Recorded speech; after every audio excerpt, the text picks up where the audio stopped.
Hello humans, welcome back to our channel Aakash prime. நம்ம இன்றைக்கி என்ன நியூஸ் பார்க்க போகிறோம்னு சொல்லிட்டு பார்த்தீங்கன்னா, தமிழ்நாடு சிஎம் என்ன புதுசாக அனௌன்ஸ்மெண்ட் கொண்டு வந்திருக்காரு, ரூல் என்ன புதுசாக கொண்டு வந்திருக்காருங்கிறத பற்றி தான் நம்ம ப்ரீஃபாக பார்க்க போகிறோம். இன்றைக்கி அப்படி என்ன புதுசாக கொண்டு வந்திருக்காருன்னு பார்த்தீங்கன்னா, டாஸ்மார்க் வந்து ஒரு 1500 டாஸ்மார்க்ஸை வந்து 1 மந்தில் க்ளோஸ் பண்ணுற மாதிரி ஒரு ரூல் கொண்டு வந்திருக்காரு. அதில் வந்து 2 அனௌன்ஸ்மெண்ட்டாக வந்து க்ளோஸ் பண்ண போகிறாங்க. ஃபஸ்ட்டு வந்து இப்போ ஆர்டர் எவ்வளோ வந்திருக்குன்னு சொல்லிட்டு பார்த்தீங்கன்னா 717 கடைகளை வந்து க்ளோஸ் பண்ணுற மாதிரி ஒரு ஆர்டர் வந்துருச்சு. இன்னும் 2 வீக்ஸ் கழித்து இன்னும் நெக்ஸ்ட்டு 750 ஷாப்ஸை வந்து க்ளோஸ் பண்ணுற மாதிரி ஒரு ஆர்டர் வரப்போகுது.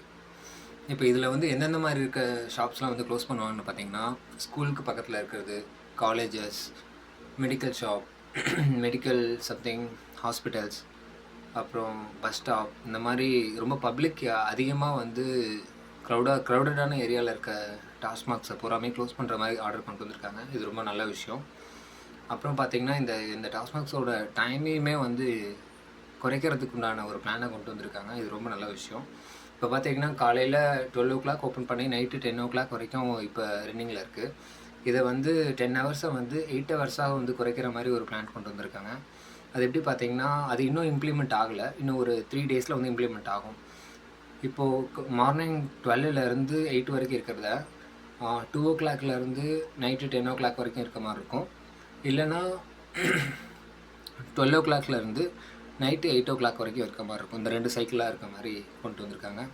இது கூட வரவேற்கக்கூடிய விஷயந்தான். இந்த அனௌன்ஸ்மெண்ட் வந்து எதனால் அவர் கொண்டு வந்திருக்காருன்னு பார்த்தீங்கன்னா, டிவிக்கில் இருக்க மகளிர் அணி பெண்கள் வந்து இதை வந்து ரொம்ப ஃபோர்ஸ்ஃபுல்லாக வந்து அவர்கிட்ட ஒரு ரெக்யர்மெண்ட்டாக வச்சுருக்காங்க. அதனால தான் அவர் வந்து இதை இம்ப்ளிமெண்ட் பண்ணியிருக்காருன்னு சொல்லிட்டு எல்லோரும் சொல்கிறாங்க. இது ரொம்பவே நல்ல விஷயம். அதில் இது இப்போ என்ன பண்ணியிருக்காருன்னு பார்த்தீங்கன்னா, 100 ஷாப்ஸை வந்து இப்போ உடனடியாக க்ளோஸ் பண்ணிட்டாரு. இன்றைக்கி டேட்டில் டுடே வந்து 100 ஷாப்ஸ் வந்து க்ளோஸ் பண்ணியிருக்காங்க. அவர் இப்படி ரூல் கொண்டு வரது எப்படி இருக்குன்னு சொல்லிட்டு நீங்கள் எனக்கு கமெண்ட் பண்ணுங்கள்.